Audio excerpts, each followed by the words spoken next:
아닌가 싶더라고요. 근데 지금 세 가지가 있는 것 같습니다. 첫 번째는 하야. 이제 그만 스스로 물러나는 방법이 있을 것이고요. 두 번째는 이제 탄핵인데 말씀 주신 대로 일단은 11월 14일 날 김건희 특검법과 동시에 제가 취재한 바로는 원내에서 탄핵을 발의해야 된다라고 주장하시는 분들이 계세요. 그래서 아마도 김건희 특검법과 윤 대통령에 대한 탄핵 소추안이 동시에 출격할 가능성이 있다. 물론 모르겠습니다. 민주당 내부에서 어떤 논의가 오늘 아마 의총을 해서 관련된 내용을 뭐 정리를 했을 수도 있는데 아마도 이제 농성을 시발로 해가지고 뭐 이러저러한 분위기를 만들어 가야겠다라는 판단을 하는 것 같습니다. 근데 그렇게 된다면 이제 국민의힘이 상당히 이제 반박하면서 반발을 할 텐데 그 대구에서 18%가 나왔지 않습니까? 이거 굉장히 큰 거고 본인들도 이제 충격으로 받아들이고 있는데 국민의힘 내부가 흔들릴 가능성 어떻게 보세요? 주변에 또 좀 있으시죠? 아니, 그러니까 이제 국민의힘은 흔들릴 수밖에 없죠. 네. 이분들이 이제 선택해야 돼요. 윤석열 대통령과 함께 장렬히 순장할 거냐, 아니면 이제 앞으로 본인들은 그래도 뉘우치고 다시 한번 국민들 편에 서서 한번 본인의 정치적인 진로를 모색해 보겠느냐. 네. 이제 선택지에 저는 와 있다라고 보는 거고요. 저는 그 임기 단축 개헌에 대해서는 저는 조금 부정적입니다. 왜냐하면 임기 단축 개헌을 하려면요, 우리가 임기 단축 개헌을 해본 적이 없어요. 맞아요. 그거 하려면은요, 현직 대통령은 5년의 기득권을 갖고 들어갔기 때문에 본인이 당선될 때는 5년으로 알고 들어갔잖아요. 네. 이거 나중에 법률적 분쟁의 여지가 분명히 있습니다. 그러니까 전 임기 단축 개헌을 못 한다는 건 아니에요. 할 수 있어요. 네. 근데 하려면 대전제가 뭐냐면 당사자인 대통령의 양해가 수반된 개헌이어야지만 가능하지. 네. 그게 안 되면요, 임기 단축 개헌 다 해가지고 국민투표까지 마쳤다고 칠게요. 그럼 그 대통령이 그걸 불복하면 그 대통령 어떻게 끄집어낼 겁니까? 그러면서 또 헌재로 가가지고 또 시비가 붙거든요. 네. 그래서 저는 차제에 이건 탄핵으로 반드시 가야 된다. 탄핵으로 가야 되는데 네. 탄핵을 많이들 좀 걱정하시는데요. 네. 탄핵은 헌법재판입니다. 네, 형사재판이 아니에요. 물론 형사재판의 절차를 준해서 적용은 하지만 이건 본질이 뭐냐면은 징계권입니다. 징계. 그러니까 회초리 드는 거예요. 예, 예. 사람을 구속시키고 벌 주는 게 아니라 이거는 회초리 때린다고 생각하시면 돼요. 근데 그 지금 헌재 구성원이 이제 네. 9명인데 그 중에 네. 이제 3명이 아직 추천이 안 돼가지고 6명밖에 없잖아요. 네. 그리고 셋이 이제 국회 추천인데 네. 추천 권한에 있어서 민주당, 국민의힘 하나씩 하고 나머지 한 명이 과거에 이제 바른정당 몫인데 이걸 어떻게 할 거냐를 둘러싸고 옥신각신 하고 있는 거 아닙니까? 아니, 그러니까 헌재도 9명으로 구성되는 게 원래 취지거든요. 그러니까 9명으로 빨리 만드는 노력은 필요하죠. 네. 근데 여기에 대해서도 또 대통령이 거부하거나 또 여러 가지 변수가 그럴 수 있죠. 있으니까 네. 뭐 그렇다고 치고 네. 그럼 결과적으로 헌법재판소가 지금 운용은 되고 있거든요. 그러면 전 이런 거예요. 탄핵을 요건이 돼서 국회가 3분의 1로 하면 네. 대통령 직무는 정지되거든요.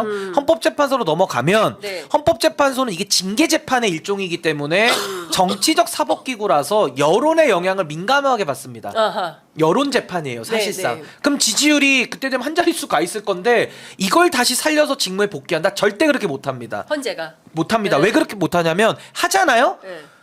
공이 다시 그럼 대통령 직무 복귀 시켜놓으면 사회는 더 큰 혼란에 빠져요. 그럼 아마 그 여론이요, 헌법재판소 앞으로 몰려갈 겁니다. 헌법재판관은 못합니다, 그렇게. 헌법재판소 앞에서도 못해요.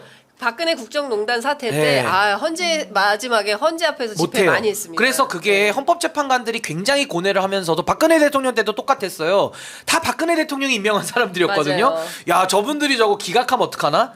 근데 그 여론의 횃불이 현재로 압박이 들어가기 때문에 지금은 국회의 시간이니까 국회를 압박하고 용산을 압박하지만 이제 그게 탄핵 절차를 밟아서 헌재로 넘어가면은 그 6개월의 시간 동안 헌재로 모든 압력이 다 갑니다. 전 헌법재판소가 굴복할 수밖에 없다고 보고 그게 헌법재판의 원리입니다. 네. 그리고 더더군다나 만에 하나 예. 헌법재판소가 대통령을 다시 살려둔다. 그럼 어떻게 하면 됩니까? 더 큰 수로 또 다시 탄핵을 해서 직무를 또 정지시키면 돼요. 예. 그러니까 저는 탄핵을 두려워할 필요가 없고 저는 원칙 하나만 얘기합니다. 대한민국의 헌법 1조 1항, 2항 대통령이 정면으로 위배했거든요. 그 입증이 마치 무슨 뭐 공소장으로만 나와야지만 증거로 채택된다고 생각하는데 그게 아니에요. 헌법재판이라는 것도 형사 절차를 준해서 재판에 입증의 단계가 조금 높게 요구를 해서 이제 민사재판보다 조금 더 엄격한 증명을 요하는 거지 이거 본질은 징계재판이거든요. 네. 그래서 저는 헌법재판의 원리에 맞게 제도에 맞게 가면 국민을 믿고 가면 되는데 이걸 갖다가 뭐 국회가 통과되느냐 또 헌법재판관이 아니 그러면 아무 일도 못하죠. 저는 국민을 믿고 여론을 믿고 제도의 절차대로 가는 것이 지금 저는 시대 정신이라고 보고요. 아니 상식적으로 생각해 보시면요. 이 상황에서 개헌 얘기하면 언제 개헌됩니까? 그 개헌이 되기는 합니까? 시간 벌어주는 거예요. 윤석열 대통령한테. 네. 그래서 이렇게 가면 저는 대한민국이 아까 우리 장윤미 변호사님 염려하신 것처럼 안보 위기, 또 경제 위기, 의료 위기, 정치 위기가 더 저는 증폭될 거라고 봅니다. 빨리 네. 탄핵으로 정리하는 것이 저는 훨씬 더 바람직하다. 저는 그렇게 생각합니다. 어제 이재명 대표가 정치적 비상사태다라고 네네. 이제 입장을 표명을 했습니다. 아마도 지금 같은 상황을 염두에 둔 것이 아닌가라는 생각이 좀 들고요.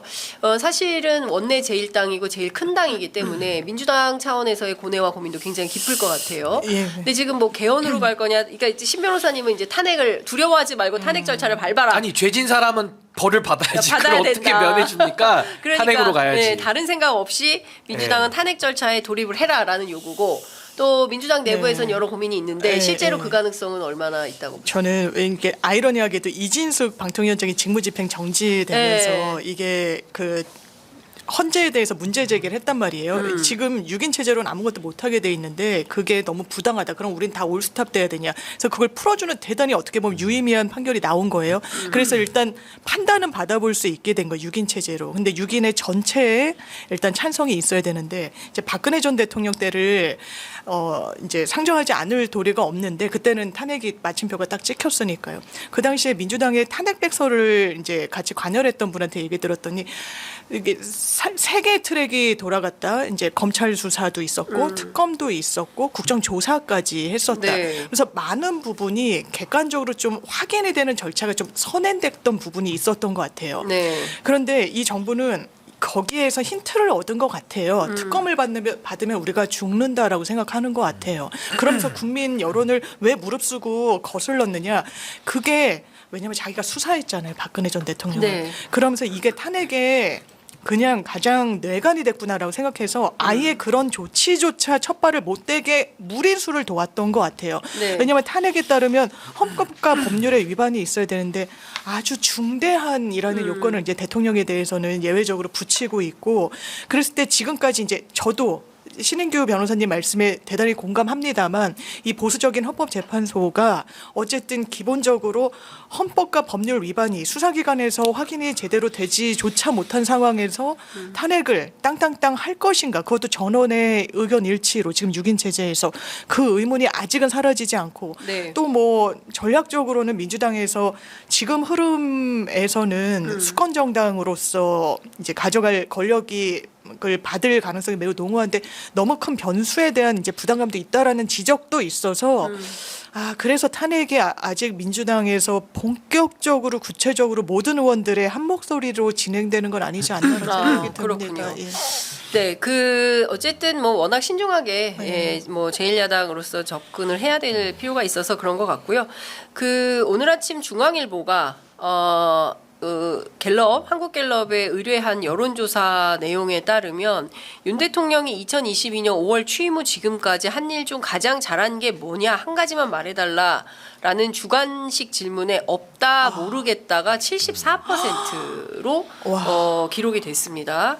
그러니까 사실 이거는 좀 충격인 거죠. 네, 정부가 의료개혁에 대해서도 이야기하고 노동개혁, 연금개혁 뭐 계속 주장을 했지만 실제로 국민들 사이에서는 딱 한 가지만 생각나는 거 하나만 얘기해달라라고 주관식 답변을 물었는데 아예 응답하지 않는 경우가 74%라는 것은 매우 심각하다. 그리고 뭘 제일 잘못했냐라고 물었더니 19%가 김건희 여사를 지목했습니다. 이것은 한국갤럽의 주간 여론조사에서도 이제 확인이 되는 그런 상황으로 볼 수가 있을 것 같은데요. 이 정도 되면 실제로 윤석열 정부에 대한 우리 국민들의 평가는 낙제점 그 이하다 이렇게 볼 수밖에 없을 것 같거든요. 그러니까 이제 가장 그 불량스러운 대통령, 그러니까 불량 대통령이라고 봐요. 그래서 결국에는 윤석열 대통령이 지난 2년 6개월을 한마디로 요약해 보자면 자기 배우자의 사법적 리스크를 막아주는 데 전념했던 대통령.